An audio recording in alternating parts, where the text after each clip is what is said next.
you guys have been together 9 years? How has that been, one, being a married couple, and amongst, are the rest of y'all married?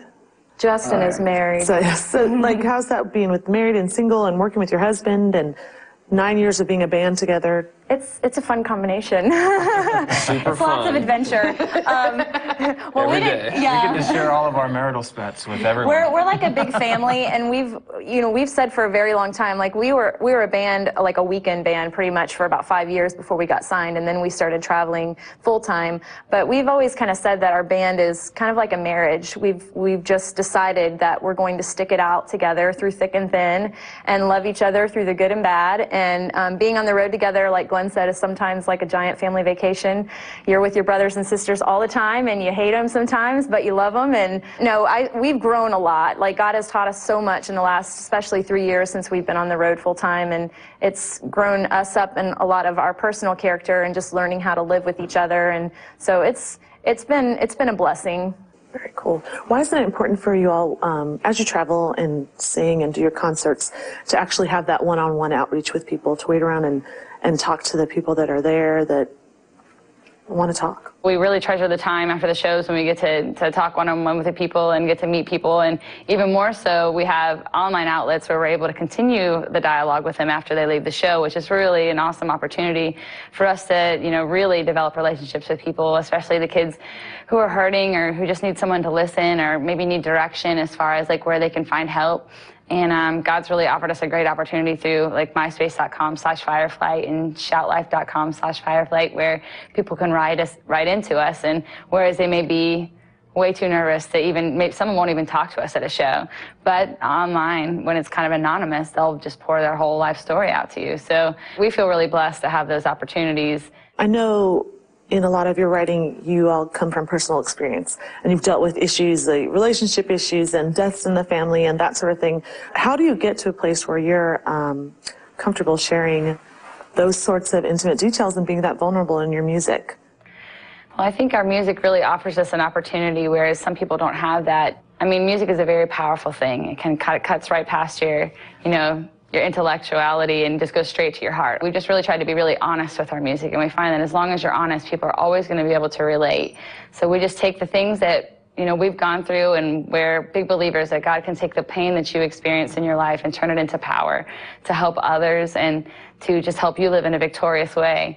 So that's the focus of our last album, Unbreakable, was victory. And it was not only just surviving, but really being victorious over the things that have held you down for so long. Do you feel like that you should be an example to the kids out there to, one, be comfortable with who they are and deal with their issues, and just don't have to be a cookie cutter Christian, that you can just express yourself because we're all different, and that God loves that individuality. So, I see that in y'all, and I think that's really cool. And as an adult, I think that's cool. As a youth, I would think that would have been really neat to see someone who could live out the life of Christ in freedom with their issues and non-issues, and come to victory. Is that sort of where you're? Yeah, we truly hope so. We feel like, unfortunately, it seems like a lot of times in the church, discussing your problems is very much discouraged. Everyone's embarrassed. No one wants anybody to know that they're having a hard time, because for whatever reason, I think it's easier to focus on other people's problems than our own, and we tend to jump on each other, and that's really sad, and we don't want to see that anymore. We even have a song called Stand Up that where we just really encourage people that, if you're struggling or whatever it is, then if everyone would just own up to their issues and would be willing to discuss and say, look, I'm hurting, I went through this, if we didn't just hide behind our perfect faces, it would revolutionize Christianity. I think that's a huge focal point of our band, and that we want to live honest and open lives, and we just want to be real people so that other people can feel comfortable being real as well.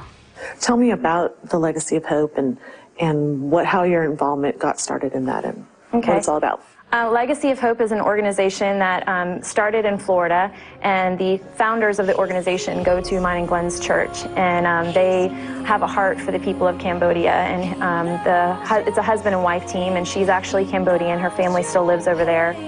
He sees you, and he loves you. there's just a huge need for Christ in Cambodia, and they've just suffered so much as a country. The sex slave trade is very prominent over there, and so they've just taken that on. They've started a school to help educate people there, and they're building an orphanage now to help the kids that they're getting off of the streets, to give them a place to stay and to place them into homes. So it's just, they have a heart for people. They've started a church there locally, and I think it's at like 90% of the community now is in attendance of that church. So they're just really, they're making a huge impact, and we were trying to figure out how we could help them. And so we decided that we wanted to come up with a shirt alongside of them, and because they're called Legacy of Hope International, and we have the song You Gave Me a Promise that has a line in it that says, I will hold on to this hope that I have. We decided to merge those two and just have a hope-based t-shirt. So we call it the Restore Hope shirt, and we sell it at our table every night. We're on our second issue of it now, I guess. I don't know what you want to, if you want to say that, but since we're in a new year, we wanted to have a new design for people that have already bought the other one. And half the proceeds of that t-shirt every night goes to Legacy of Hope International. Cool. Why is it important for y'all to be a part of things like Legacy of Hope and reach out in that area? I think that's important because we want to make sure that people know that life is not just about yourself. It's about relationships and about love. And when we become Christians, we're allowing God to live through us. And if we don't ever acknowledge other people around us, we're not really allowing God to live through us as we're promising him to do when we become Christians. And so I think when we give more of ourselves, it's when I feel the most fulfilled. I mean, I feel the happiest and the most joyful when I'm giving to someone else, or I'm blessing someone else, or seeing the smile on their face. So I think, in our industry, especially with the whole, status and fame and all that, it's really important for us as a band to keep our focus and to stay humble. And the way we do that is by remembering it's not about us, it's about other people. And giving regularly from our merch funds is a good reminder of that. Is it cool to see God evolve your journey to where you can do the thing that you're passionate about and that you love, as well as make a difference one-on-one with people and be a part of, international outreach?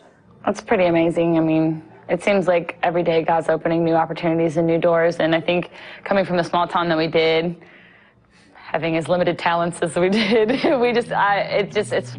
it's just a testimony to God's strength and God's power, and how, even if you don't have much to work with, if you'll just give it to God, he'll take it and do things far beyond you could have ever dreamed on your own.